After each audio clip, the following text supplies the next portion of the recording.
avocado, banana, watermelon. avocado මම fat loss කරන අයට ගන්න එපා කියනව නෙමෙයි. avocado කියන්නේ healthy fats. හැබැයි avocado grams එක calories 160ක් තියෙනවා. ඔයා avocado ගන්නවා නම් ඔයා ගන්න ප්‍රමාණය ගැන quantity ගැන ඔයා ගොඩක් සැලකිලිමත් වෙන්න ඕනේ. 100 grams of banana වල calories 89යි. 100 grams of watermelon කියන්නේ හරියම low calories 30ක වගේ ප්‍රමාණයක් තියෙනවා. ඒත් එක්කම fried eggs, boiled eggs, egg whites.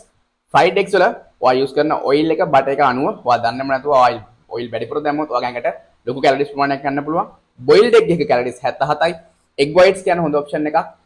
egg whites වල ඔයා yolk එක අයින් කරාම cholesterol අඩංගු වෙන්නේ නැහැ egg whites වල. ඒත් එක්කම egg white එක තියෙන්නේ calories 18ක් වගේ හරියම පොඩි calories ප්‍රමාණයක්. ඒත් එක්කම fried chicken, boiled chicken.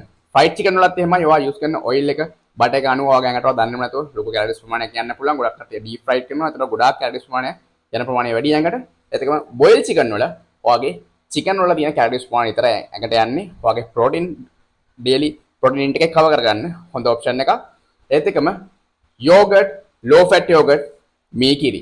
fat loss කරන අය මේ වගේ තවත් tips දැනගන්න follow කරලා තියාගන්න.